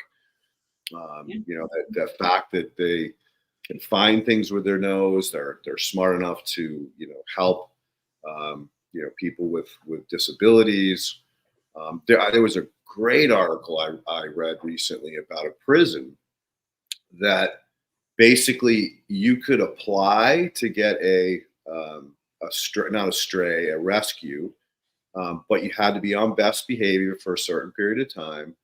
And then they would let you pick the one that you wanted. And as long as you, as the prisoner, did not get into fights or cause problems, you could have this pet. And it turned the whole prison around. Like all of the inmates were well behaved. They got manners back. They were responsible. They took pride in not only their cell, but the grounds and the public areas. So I mean, they're amazing little creatures. They literally are, in many ways, man's best friend. Yeah, they have, TV shows that are about that and them training the dogs in the prisons. And we used to have a program out here actually, and someone I know was handling it. It's a little complicated, and my own thing. I'm an animal rights person, so is the dog living his best life by being in a concrete cell? All the time. I mean, it's a rescue dog. We're glad he's got someplace to go, but I get a little, even service dog training, you have to make sure that they are real dogs sometimes too. They're not always working. Most of them think it's fun to work, and some of them it's just innate. This dog who nudges her mother for 3 different kinds of things, it's innate. She's just empathetic. She reads her mother from the beginning. Her mother will come downstairs. She's like, oh, no. And the dog will nudge her back upstairs to go back to bed. Like she knows that she shouldn't even be moving. That's innate really for her. and then we clean it up and we train it to be cute. But she also gets to be a regular dog. She plays with my dog. Like we have play dates and she still does fun stuff. Cause sometimes, like a guide dog for the blind, I hope that they get to be regular dogs a lot too, fun and choosing to work, So, but anyway, now they're going to clean up the world according to you. So clean up the dirt. That's the goal, right? That's the goal. If they can be trained to identify it, the amount of money that could be saved just in testing is astronomical. We're talking hundreds of millions of dollars over 1,000, 1,200 acres. That's, significant when you have to test based on plumes. So in soil testing, when you have contaminants, you have groundwater mapping, which is a big start. Then you have plume. So what I mean by plume is that where is this toxin moving? Is it sinking down? Is it moving laterally along, bedrock or some kind of compaction zone? Is it only moving when it's raining, or is it moving like a slump? Is it slowly expanding out? So just the testing on a grid pattern alone is ridiculously expensive. Not to mention that each test is ridiculously expensive, especially when you get into environmental toxins, because they have to do what's called a zero. So they have to take the instrument, run the test, and it has to read 0000 through all the testing parameters. Then you test the actual material. And when you're done testing the material, you have to retest the machine to calibrate to verify that was not a false positive or a false negative. So that's triplicate. That's triple replicate on every single test. Now, could you imagine testing every 10 feet in a grid pattern over thousands of acres? It would just, it's mind-boggling, let alone just the logistics of doing it all. Yeah. So to have a dog that can be trained to sniff parts per million of any compound and be able to go out and show you where the plumes are, so you're not wasting time testing or treating areas that don't need to be. That's huge. That's huge. And do we have to worry about the dogs wearing booties or anything when they're in the soil and running around and talking? That's a great question. And again, the goal is to train them to find the ecotone. So by ecotone, I mean the line between toxic and non-toxic. Mm-hmm. So we're keeping them in the non-toxic or the EPA standards. So they're not running loose through the bubbling friggin' toxic waste. That's what I'm picturing. Yeah. I got you. I figured that was what you were picturing. Okay. So no, the goal would be to keep them on the ecotone, so the outside border of where the EPA states that it's no longer safe for humans or animals, etc. So that would be relatively easy to do. But yeah, it would be, Robin, between you and I, the biggest problem that we have as a species is this, for lack of better words, new world order, money controls, right? And the bioengineers, the geoengineers or environmental engineering firms that are, just monsters. They're part of the whole, economic model where charge more, make more money. And they don't like us. Like I did a project in Chattanooga, 10, 12 years ago, where they called me up because they had a problem, right? And then I said, okay, so somebody got sick. Obviously, you've got what's called an organic volatile compound that's coming out of the soil that you're disturbing. So I need to do a soil test. And they wouldn't even let me do a test. I'm like, well, how am I supposed to target this if I can't determine what it is, right? And I had to go so far as to convince the contractor who was going to be doing the application. So he's not the general contractor. He's not the excavating. He's one of a group of people that are working as a team on this project.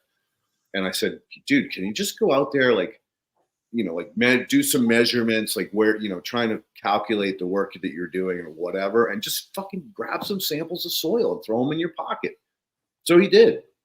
And that was the only way that I could get any kind of idea of what I was dealing with. And of course, I didn't have the budget to do like these huge panels where a lot of times the equipment has to be calibrated for certain types, or the primers have to be changed depending on what you're testing for.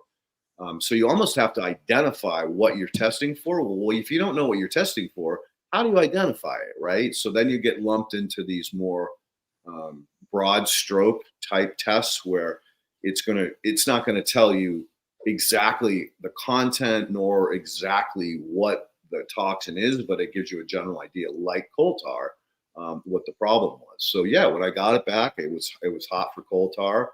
So I reached out to another colleague of mine, and we chopped it up as to what we thought would be the best approach. And then I bounced it off Elaine, and Elaine verified that yes, the Pseudomonas family is probably going to be your best bet to what we call degrade. So if we can degrade the compound, this gets a little technical. It's basically long carbon chains. If you can get to pluck the phosphorus out of the middle of the carbon chain, now you have two independent carbon chains.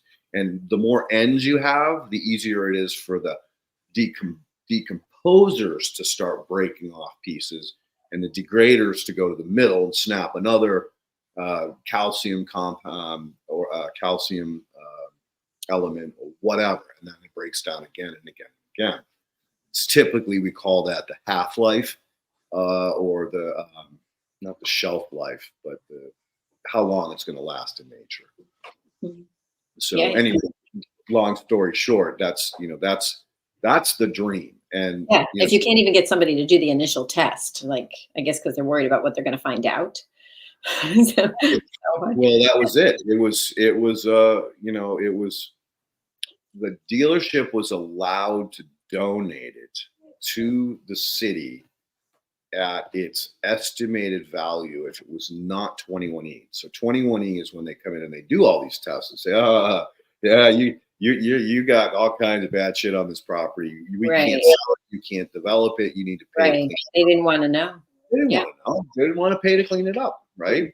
So they donated it for full face value on a tax write-off. Great for them, bad for the city, who got stuck carrying the bill once it was determined that this beautiful new playground was built on an old floor drain where they dumped everything in a car dealership. I mean, think about that. Coolants, degreasers, oils, gas. So gross. Right down the floor drain with no tank, nothing, just holes. Wow. 30 years of that. Wow. And this was back in the 70s before the Clean Water Act and some of these other things that were introduced to protect us from our own selves, which we should have been smarter about. But now that's a whole nother topic for another day. But anyway, we do have a couple questions, and we only have about 20 minutes left. So let's go ahead and see if we have any answers. I know you got the answer.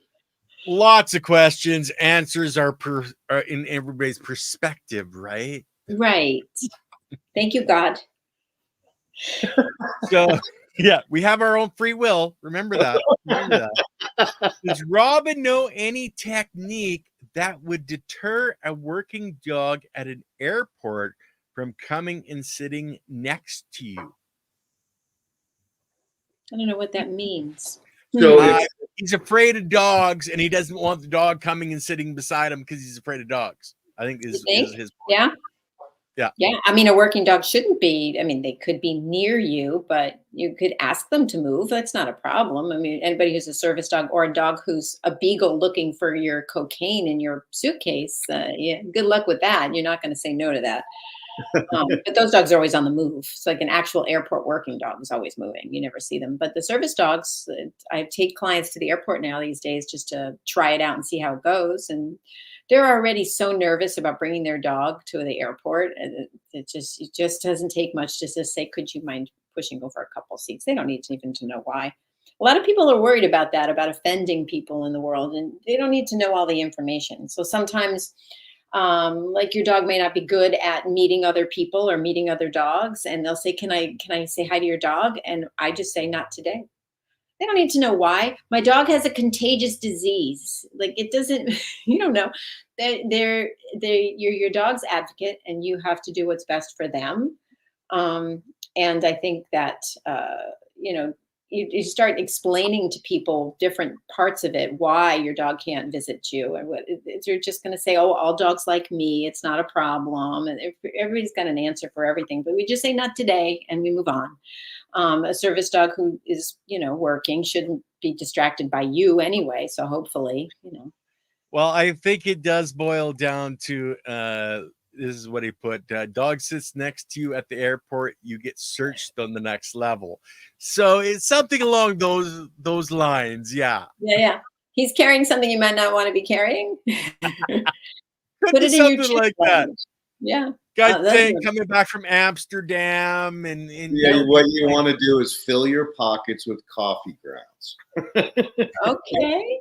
Yeah. And where I see beagles working the most in airports is in where you do get your luggage at the carousels. You see them around the rest of the airport too, but they're looking at the checked luggage more than the people walking around. It's interesting.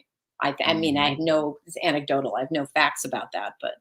Well, it only makes sense because if you're going to try to smuggle something, you don't want it on your person, right? You can always. Right. We learned from our nose work instructor that they used to use dogs to find cocaine money or drug money in general. And they stopped doing it because all of our money is so recycled over and over and over that all the money, it was like 80% of the US currency smells like drugs anyway at this point. Isn't that crazy? It's crazy. Like it's not worth the time of letting the dog do it because it all smells like it. That's what. And you don't know if you've got someone that's guilty or innocent. So it's just money. It's dirty. Yep. Money is dirty. Well, the guys are always trying to wash the money too. I don't know. Yeah, they need better soap. Yeah. Use bleach. So, Perpetual wanted to know training dogs to not dig up soil and attack plants. Yeah.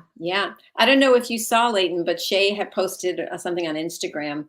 We can give her a plug too. What's her name? Forget what she's. Clever Tales. Is that what it is? I'll look it up and we'll get it in there. She built a box for the dogs to dig in, an appropriate place. Sometimes we build a sandbox for our dogs so they have an appropriate place to dig. Some dogs just like to dig. I've had terriers and I was told they would dig like crazy and they never did. It depends on the dog. A lot of them dig because they're young. A lot of them eat plants because they're young. A lot of them do it because they're bored. If you find them something else to do, if you prevent it and manage it for a while, they kind of get over it too. I would just try to find something else for them to do. Or if they're really into it, you bring them and you let them play with rock the way Leighton's dog does. He plays with rock and he digs in the sand and it's an appropriate place. He gets it out of his system. It's back to that fetch thing. Instead of chasing the cat, chase the ball. Instead of digging up the wrong thing, dig up this thing. You can also put in red pepper flakes. I don't think it does anything to the soil that I know of. You guys tell me. But I think it discourages them from going after stuff. And be careful what plants, because some of them are poisonous. Yeah, and you don't want them consuming your cannabis plants either. Although it's not carboxylated or decarboxylated, it still has the potential to, release some amount of compounds into your pet. And yeah, thanks for bringing that up. I don't know if you remember, but Poe had that problem. He was digging up the gardens over here, and you were the one that suggested find him a place where he can dig. And that's when we started encouraging him to play rock and bringing him down to the beach. And basically, he digs a hole where the rock falls in it. Then he shoots the rock between his legs, jumps around, and starts digging another hole, and the rock falls in it, and then he flips it. So he's just back and forth.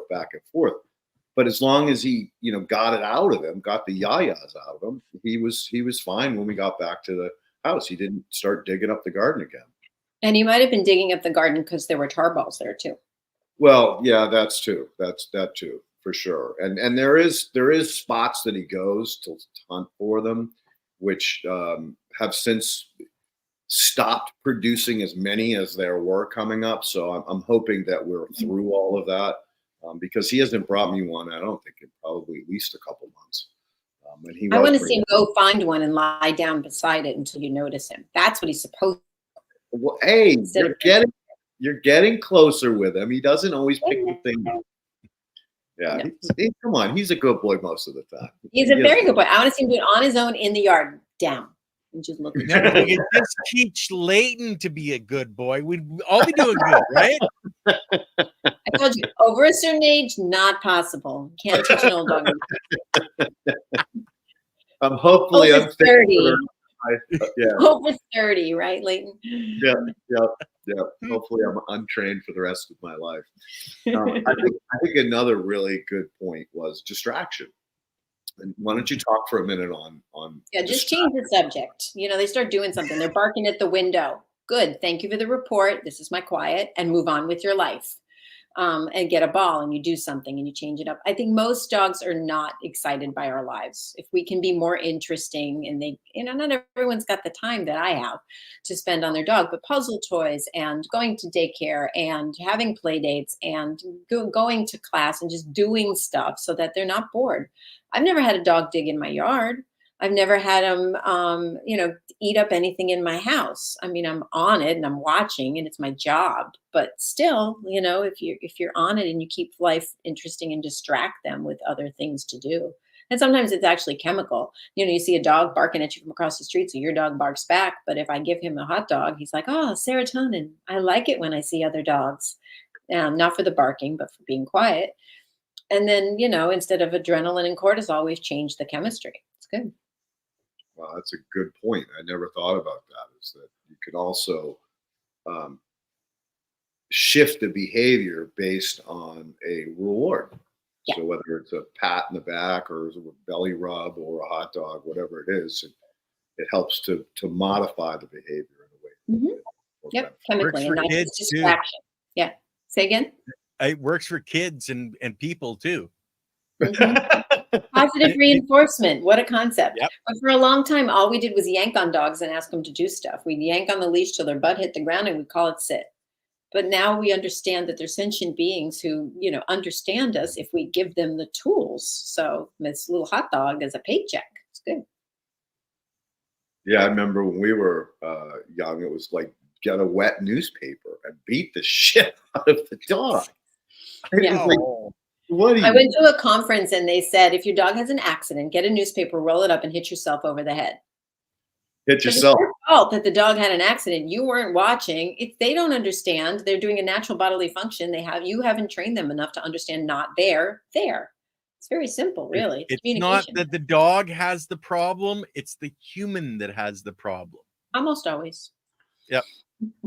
and that is a great point, because I mean, look how many people have pretty effed up pups or effed up dogs that are just like aggressive and angry at the world. And I don't always believe that it's the breed. I think it's probably a lot of lack of attention and love. And, like, for instance, like Cheeto, when he first got here, he wouldn't let me touch him. Like, he was just so standoffish. And it took probably, 6 months in training before the point where I can like put my hand up to him and he doesn't just push backwards. So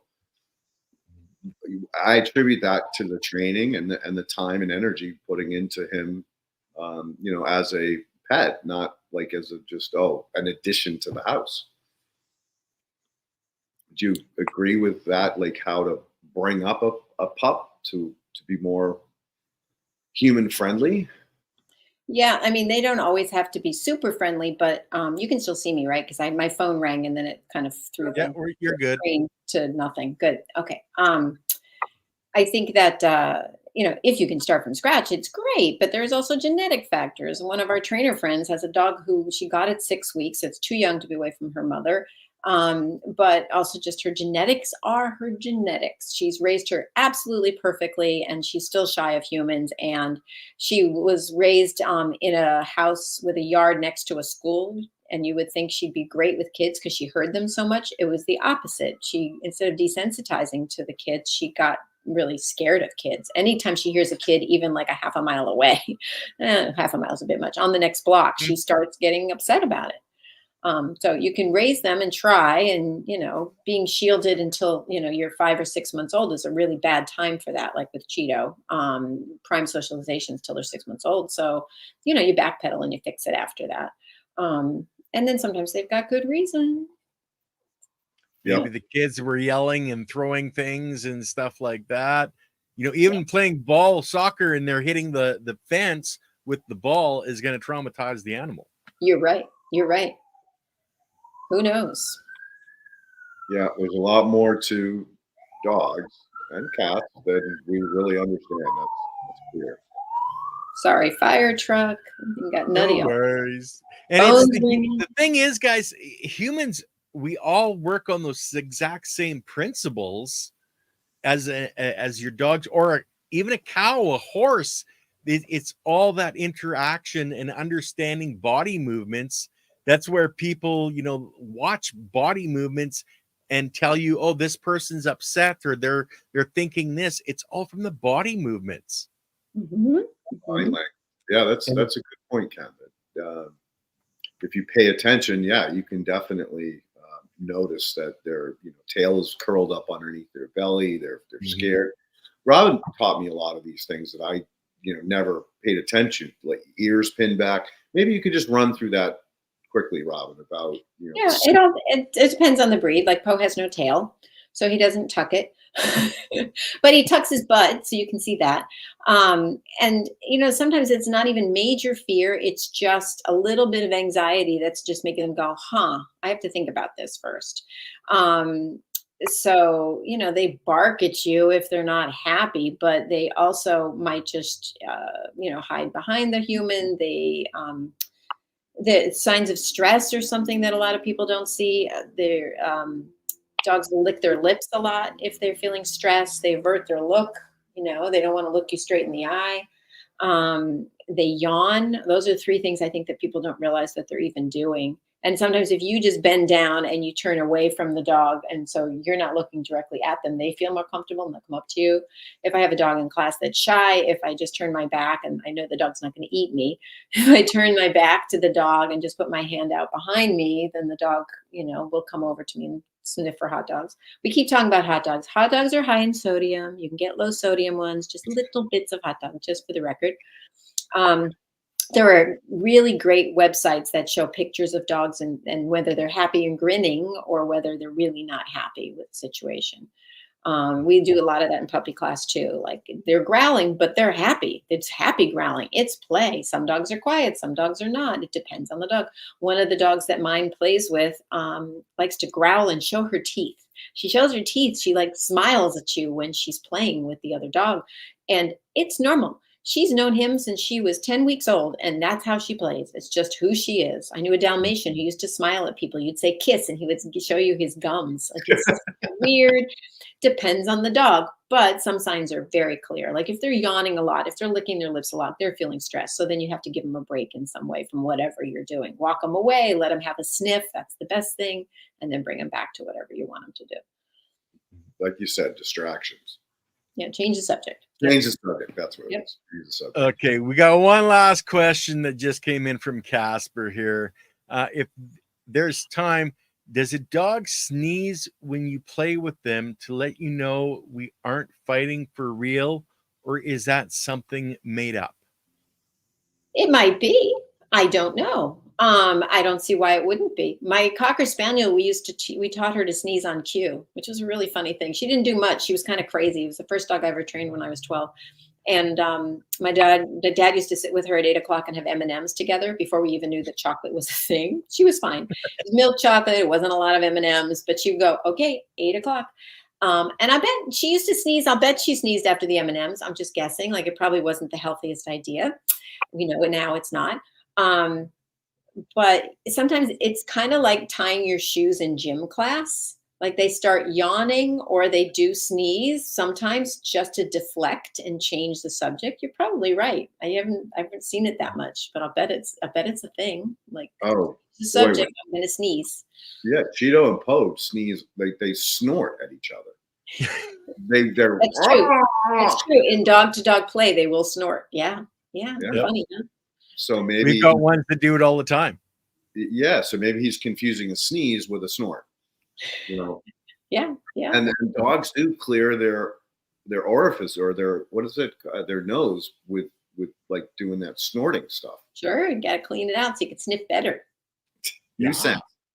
And then sometimes they get stressed, they reverse sneeze too. Like it's like a thing. And sometimes if depending on the dog, if you just put your hand over their nose, they stop doing it. It just makes them breathe properly again and they stop. My Papillon used to do that sometimes. A lot of smaller dogs will do it. For the record, I'm not a vet. Don't play one. And lastly, I think it's really important to talk about, like, remember when I was first dealing with Poe and I was freaking out, taking him everywhere I went because I was afraid to leave him alone. Like, I didn't want him to be, upset. And you explained to me, no, dogs sleep like almost the whole time you're gone. So can you talk just a couple of minutes on that? Yeah, yeah.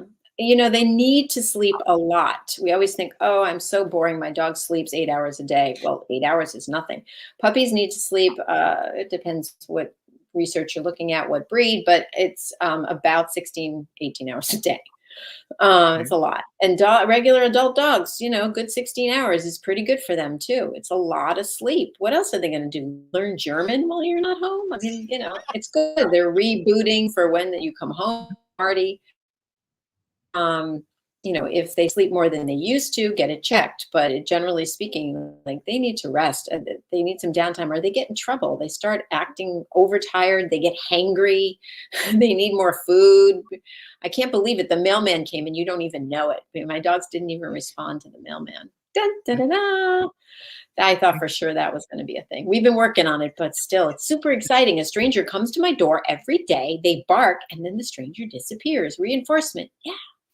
It's really good. It worked. They ran away. They ran away. Look at me. I'm a protector. So Sterling didn't bark today. No, he didn't bark today. And he's in the other room, which makes it even more interesting. So they're so fascinating. Get a camera. Watch your dog when you're not home. They're probably doing nothing or they're going to make you really sad. It can go either way. I have a Furbo camera. It's not a promotion because it's great, but it's not what everyone needs. You can talk to your dog through the Furbo and you can throw them treats through it, which is kind of fun. I don't do either of those things because it kind of freaks them out. But when I watch my dogs on camera, my giant schnauzer, my protection dog, never makes a sound. He's quiet. He's quiet. He doesn't care about the world. When I'm home, he cares about the world. He's got to protect me. He's in charge. I don't really know how to do this job, he says, but I'm trying. Like, oh, somebody walked by. Should I announce that? So interesting, the differences when you're home and when you're not home. But take them places, but don't take them too many places because otherwise they're going to have separation anxiety and then you're going to have to call me. Hey, can you talk for a moment about establishing who's alpha? Yeah, I can say that I don't like any of it. I don't think there's an alpha. I think that we've all talked about it so much. Dogs are not descended from wolves directly necessarily. The wolves that they studied were a family pack. It's different than wolves out in the wild who don't deal with each other. I say there's leadership involved. So yes, we have rules in my house. I'm a positive trainer. We like to say yes rather than no, but there are boundaries. There are rules. You do this and do that, and you get rewards for it. I'm the keeper of the good stuff. That's how I consider myself. So if there's an alpha, it's the person with the good stuff. I'm going to share my. Call you the treat lady, okay? Exactly. Yep. She gives me toys. She gives me access to outside. We go on walks. We do go to class. She's the one. She's in charge of the good stuff. And in my house, nobody else is in charge of anything. I've got 3 dogs and 2 cats, and they don't care. And new dogs come and go all the time, and they're cool with that. Like they're not establishing who's in charge. Who's in charge is the one with the good stuff. Which is pretty much how I roll too. If you got the candy, I'm with you. I'm not saying anything. So that that's a really, really good point. That I assume that there's a pecking order amongst the dogs. Like when Poe and Cheeto first started hanging out and playing, I told you, Cheeto's a little gangster, man. He'd steal whatever Poe had. You had to have. But that's an age thing too. It's a puppy. I don't know my boundaries yet. Poe's not telling him off. Some of it's just, child. Like the child just has to figure out the rules. I have a client who just got a new puppy, and she has a 2-year-old, excellent, sweet, sweet, sweet dog, and she's putting up with the puppy, but she's kind of had enough, and that's fair. they're establishing that. And then, yeah, if a new dog comes in the house and the older dog might go, hey, what do you think you're doing? This is not, you're just new here. You don't know the rules yet. And then the human has to step in and set some boundaries. But there really literally in my house is no alpha. With some breeds, they may feel that more than others. They may feel like they have to be the one in charge, but that's why you need a human, And actually, that's was really my point, is the human has to be the ultimate alpha in that situation. Yeah. Yeah. Listen, if I don't go to the store and get you food, you're not eating. So who's in charge? Who's making the money? You ain't making any money, dog. They got no pockets. They got no money. They got no money. They got no keys. Yeah, they don't even know where the store is, but they could probably use their nose and find it. And they got so much love they want to give that somebody's going to give me a treat. Come on. Yeah, somebody, anybody. But let's get all those other dogs homes, shall we? All those dogs that are in shelters. Some of them have problems. So what? Work it out.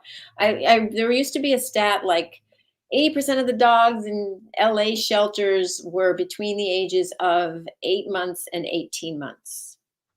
So not like the senior. There are some senior dogs and there's some dogs with some health issues, but the majority of them are young dogs. And that's because that's when it gets hard. They're 8 months old. They're too big now. I can't do this anymore. I'm losing my mind. I'm jumping off a cliff, or I'm going to bring the dog to a shelter, and they give up. And they're just about to go over that precipice where everything is fine. And then they give up. So. Well, that's you made that pretty clear during like COVID, because a lot of people got puppies during COVID, and like you said, that they all got returned because they just didn't wait long enough for the dog to get over the hump. And to be fair to them, it was more challenging during COVID for sure, because they didn't get socialized. You had to be a trainer to socialize properly during COVID. I got my giant schnauzer 2 weeks before lockdown. And I was going to be in 3 classes a week. Now, what do? We sat in our front yard. I gave him food every time someone walked by. We live in Southern California. It's still nice out. You can still do walks. And so we did. And every time a human went by, I didn't want him to be overly protective. Protection's already in there. We had friends who we knew. We all like social distanced in my yard. Their dogs played with my dogs. So we would I worked it really hard, but not everybody could do that. Although some people had extra time because of COVID. It was certainly a different kind of thing, but we also went right back to dog class once, bans of parks and stuff lifted, and we just over socialized them to try to make up for lost time. Mm-hmm. And our lost time too as humans, because we lost out a lot too. Yeah. And the children. Yeah, it was definitely a weird time for sure. But look at that, Robin, 2 hours and 2 minutes and 22 seconds. And you thought it was like, what are we going to talk about? We'll talk about the dirt and the noses. There you go. But I really appreciate you coming on. I know this. Hi, Tanner. Hi, buddy. Oh, you want to come up and say hi? Come on, Pope. Oh, just woke up from his nap. I really appreciate your time coming on here. I know you were apprehensive about,